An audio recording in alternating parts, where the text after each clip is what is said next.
స్వర్ణ door open చేయి. అయ్యో అతను పడిపోయాడే, డోర్ ఓపెన్ చేయి. పడితే పడ్డాడులే అక్క, వాడే లేచి వెళ్ళిపోతాడు. దిగితే మనల్ని పడేసి కొడతారు. షటప్. ముందు డోర్ ఓపెన్ చేయి. వద్దన్నా వినకుండా కార్ డ్రైవ్ చేసావు, మళ్ళీ ఇప్పుడు వెళ్ళిపోదాం అంటున్నావు. కాస్త మనిషిలా ప్రవర్తించు. తీ.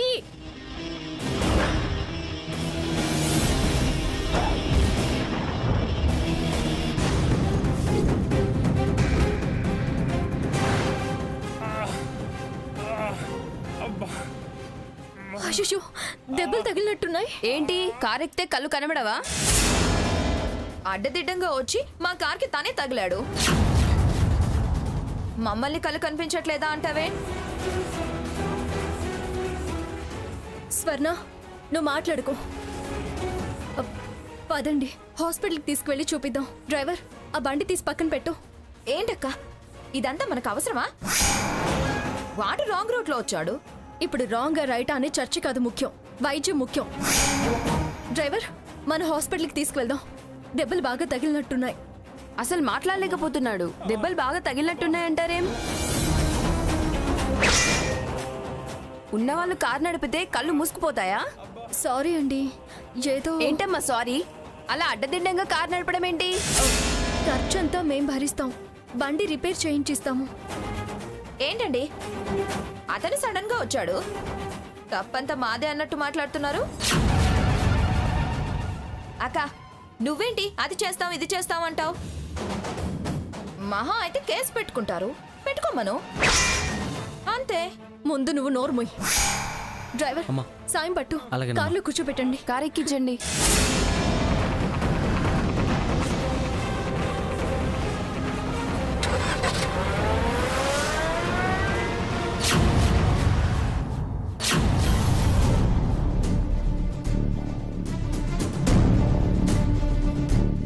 డ్రైవర్ మేడం, ఇంట్లో ఏం చెప్పకు. చెప్పావో పనిలోంచి తీయించేస్తా. తెలిసినప్పుడు అదే తెలుస్తుంది. ఏదో ఒకటి చెప్పచ్చులే. అలాగే మేడం.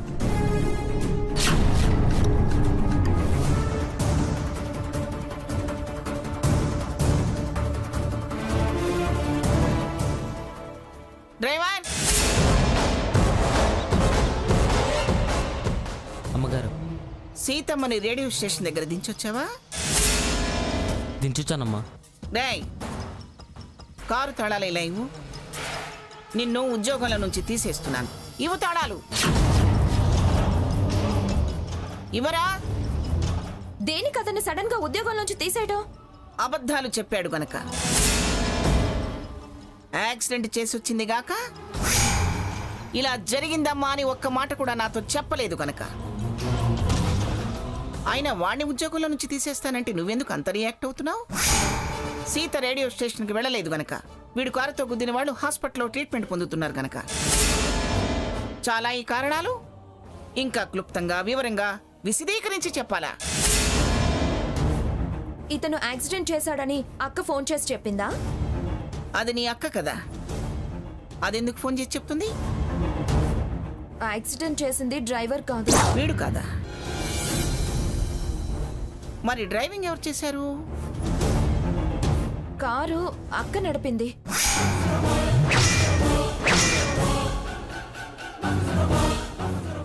వద్దన్నా వినకుండా నాకు నడపడం వచ్చని యాక్సిడెంట్ చేసింది. నో, సీతకు కారు నడపడం రాదు. నేను అదే అన్నాను, నీకు రాదక్కా అని. మీ బావ నేర్పాడు, బ్రహ్మాండంగా నడుపుతా అంటూ ఎవరినో గుద్దింది. అందుకే వాళ్ళని తీసుకుని హాస్పిటల్కి వెళ్ళింది. కేసేమన్నా అవుతుందేమో, ఎక్కడ ఇరుక్కుంటానో అని అమ్మమ్మకి ఫోన్ చేసి ఉంటుంది. అది ఫోన్ చేయలేదంటున్నానుగా, డాక్టర్ ఫోన్ చేశాడు. మన వాళ్ళే యాక్సిడెంట్ చేశారని చెప్పాడు. బిల్లెందుకు వేయలేదని అనుమానం కదా, అందుకని వివరణ ఇచ్చాడు. అసలు సీత కారు నడపడం అనేది పచ్చి అబద్ధం. తనకు రానిది నచ్చనిది పైగా ప్రమాదం అని తెలిసిన పనిని సీత చెయ్యను కాక చేయదు. అంటే నేను అబద్ధం చెప్తున్నానంటావా? అది నువ్వు అబద్ధం అనుకో, పైగా బాగా అలవాటేగా. డ్రైవర్ నువ్వు చెప్పు, కారు అక్క నడిపిందా లేదా? చెప్పు. నేను అబద్ధం ఆడుతున్నాను అంటున్నారు, చెప్పు. అవునండి, సీతమ్మ గారే కారు నడిపారు. ఇప్పుడేమంటారు? నో అంటాను, పచ్చి అబద్ధం అంటాను. ఏంటి రఘు, ఏమైంది? నువ్వు డ్యూటీలో జాయిన్ అవుతానని వెళ్ళావు, వెళ్ళలేదా సీత? జాయిన్ అవ్వలేదా? అంటే అది రాణి డ్రైవింగ్ ఎందుకు చేయాల్సి వచ్చింది సీత? చేసి యాక్సిడెంట్ చేస్తావా? రేడియో స్టేషన్కి వెళ్లకుండా హాస్పిటల్కి వెళ్ళొస్తున్నావా? నేను కార్ నడపడం ఏంటి, యాక్సిడెంట్ చేయడం ఏంటి? ఏమిటంటావేమిటే? నాకన్నీ తెలిసాయి గాని అసలు నువ్వు కారు ఎందుకు నడిపావు?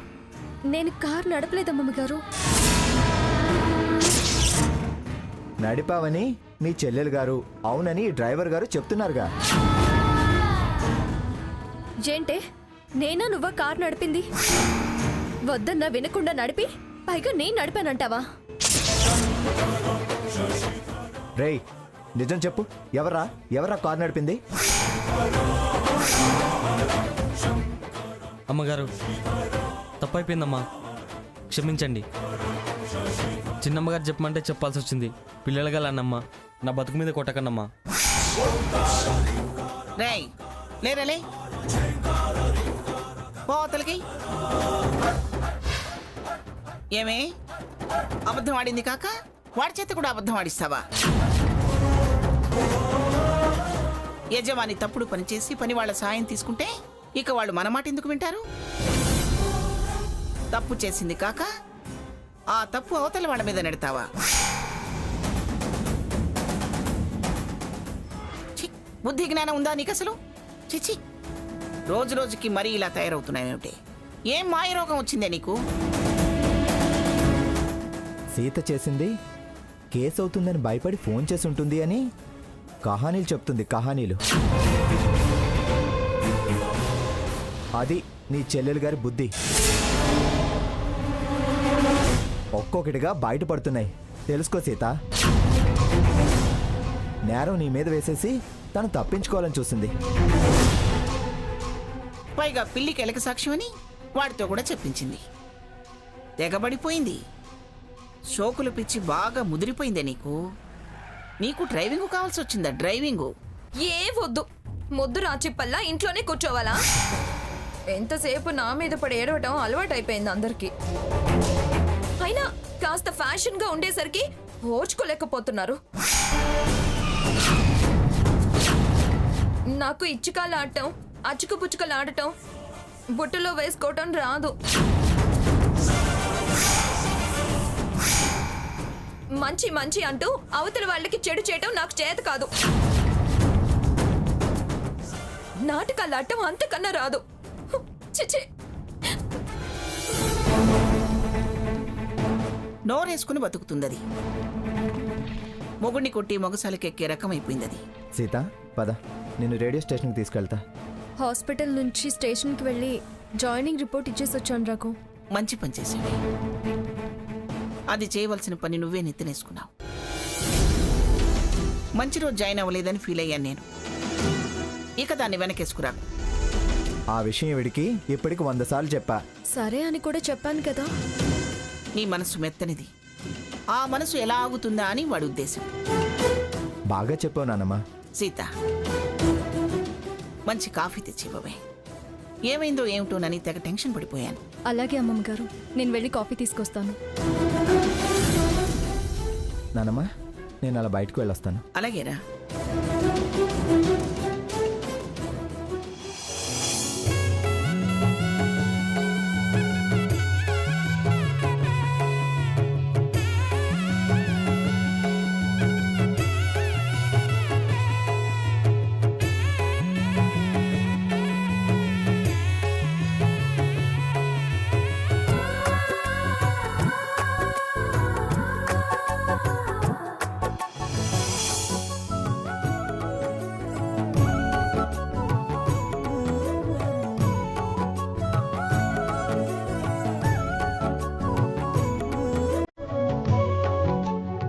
ఏమండి ఒకసారి పాము పడగల్ని చూడండి. ఇద్దరు కూతుళ్ళకి చెరో ముడుపు కట్టానండి.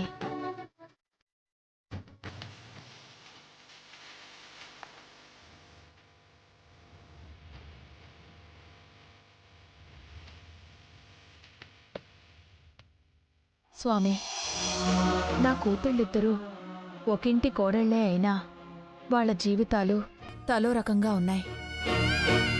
తన బాధ్యతలు మర్చిపోయి మరో దారిలో వెళుతూ రేపటి గురించి ఆలోచించకుండా ఒకరు, అన్ని బాధ్యతలు తనవే అని నెత్తిమీద వేసుకుని బాధపడుతూ ఇంకొకరున్నారు.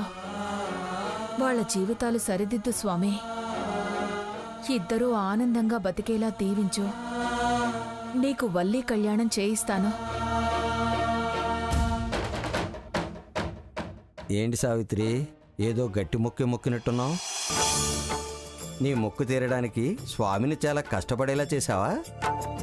భగవంతుడికి కష్టమైంది సాధ్యం కానిది ఏముంటుందండి? ఏ మొక్కైనా నా పిల్లలు చల్లగా ఉండాలనే కదా. అందుకే ఇద్దరి కాపురాలు ఓ కొలిక్కి రావాలి స్వామి అని పడగలు వేసి వల్లీ కళ్యాణం చేయిస్తానని మొక్కుకున్నాను. కళ్యాణం ఆశ పెట్టి పెద్ద బరువే దేవుడి నెత్తినెత్తావు. ఏం మాటలండి అవి? దేవుడి నెత్తిమీదకి బరువెత్తడం ఏమిటి? మన వల్ల కానిదేమున్నా కూడా ఆ దేవుడికే కదా చెప్పుకోవాలి. ఆయన భగవంతుడు, మొత్తం తెలుసు. మరి అన్నీ తెలిసిన ఆయనకి మళ్ళీ చెప్పుకోవడం దేనికి? మొక్కుకోకపోతే ఆయనకి తెలీదా? సర్లేండి, నా మొక్కు నాదే.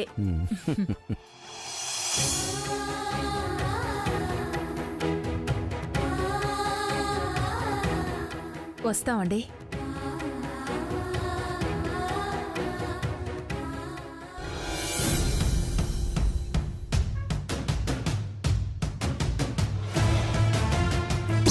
ఛ! ఏదో రకంగా తర్వాత మేనేజ్ చేయొచ్చు అనుకుంటే టైంకొచ్చి టోటల్గా నన్ను బ్యాట్ చేసింది అక్క. సందు దొరికేసరికి నోరు పెంచింది ఆవిడ. నేను ఆవిడకి పోను పోను చెడైపోతున్నాను, తను మరీ మంచిదైపోతుంది. ఏదో ఒకటి చెయ్యాలి. నా దారికి సరదాలకి అడ్డు రాకుండా చేయాలి. మరీ డిస్టర్బెన్స్ అయిపోతుంది. ఇదొకటి మధ్యలో. హాయ్ స్వర్ణ, ఆ చెప్పారోరా? ఏంటి వాళ్ళ క్లబ్కి రాలేదు? బయలుదేరాను, కానీ చిన్న డిస్టర్బెన్స్ జరిగింది. ఏంటి మళ్ళీ ఆ ముసలాడు ఏమైనా గొడవ చేసిందా? అది అయిందనుకో, కానీ దానికన్నా ముందు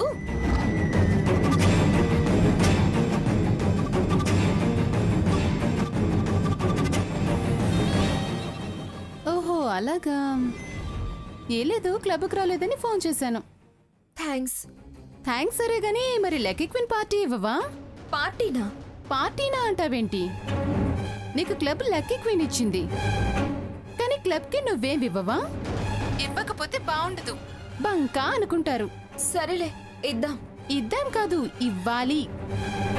రొటీన్ గా క్లబ్ లో కాకుండా కాస్త స్పెషల్ గా అరేంజ్ చేయి. స్పెషల్ గా అంటే?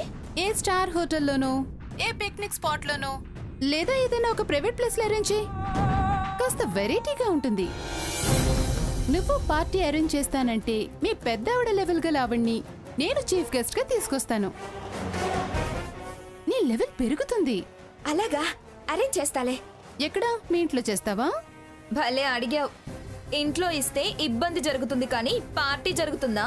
మరి మా విల్లా ఉంది కదా, అందులో అరేంజ్ చేస్తా. గుడ్, బాగుంటుంది. అలాగే, కానీ సాయంత్రం ఓకేనా? బావతో మాట్లాడి సెట్ చేస్తా. డౌటా? No no no no doubt, definite గా అరేంజ్ చేస్తా. బావతో మాట్లాడంటున్నావు కదా. బావ కూడా రావాలి కదా, అందుకు. ఓకే ఓకే, సరే ఉంటాను, బాయ్. బాయ్.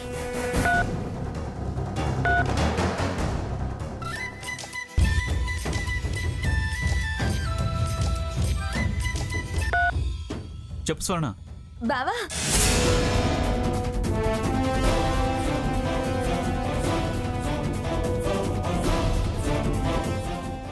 అలాగే ఇద్దాం.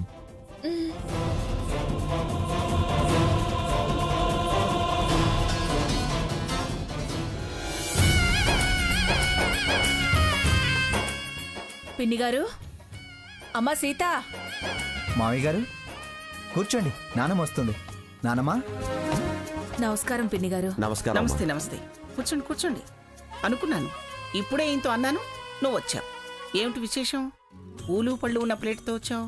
అసలేం జరిగిందంటే,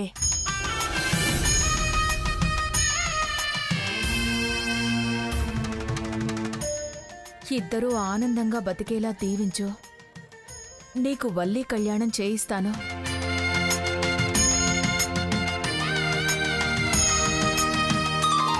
పంతులు గారిని సంప్రదిస్తే ఎల్లుండి మంచి ముహూర్తం ఉందని చెప్పారు. వల్లి కళ్యాణమా?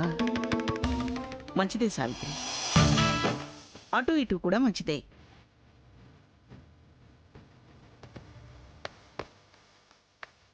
దానికే మిమ్మల్ని మగపెళ్లి వారి తరపున రావాలని ఆహ్వానించడానికి వచ్చాం. ఎలాగూ మేము మగపిల్లల తరఫు వాడమే కదమ్మా, తప్పకుండా వస్తాం.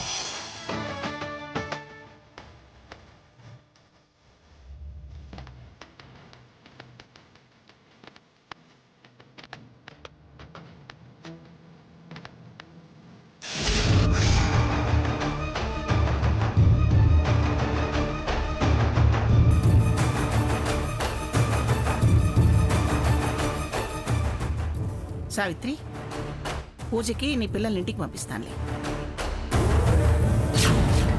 బ్రతికాను. ఇవాళ పార్టీకి ఏం ఆటంకం వస్తుందో అనుకున్నా. ఇక మేం వెళ్ళొస్తాం పిన్ని గారు. అమ్మా, కాఫీ తీసుకొస్తాను, కూర్చోండి. అవునవును, కూర్చోండి. సావిత్రి, సీత రేడియో స్టేషన్లో మళ్ళీ జాయిన్ అయింది. రేడియో స్టేషన్లోనా? ఎందుకు పిన్ని గారు? నేనే చేరమన్నా. తనకు ఆ ఉద్యోగం అంటే ఇష్టం. ఎందుకు అంతగా ప్రేమించే ఉద్యోగాన్ని వదులుకోవడమని చేరమన్నా. వాడేదో చెప్తున్నాడు కానీ అసలు విషయం అది కాదు. మరేంటి పిన్ని గారు? నీ చిన్న కూతురు తింగర వేషాలు దానికి నచ్చటం లేదు. చూస్తూ ఊరుకోలేకపోతుంది.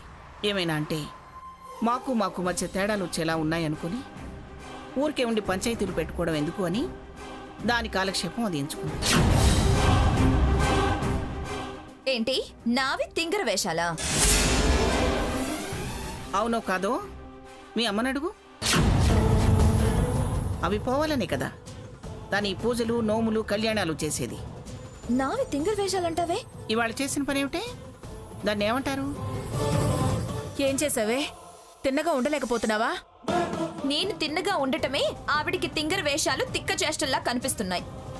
ఎవరికి వాళ్ళు చేసేవి మంచి, అవతల వాళ్ళు చేసేవి చెడ్డవి అనుకుంటారు. నంగనాచితనం నాకు రాదు.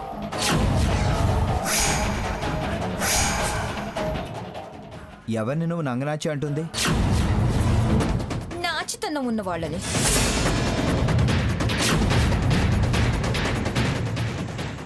బయటికో రకంగా లోపలో రకంగా నడిచే వాళ్ళని.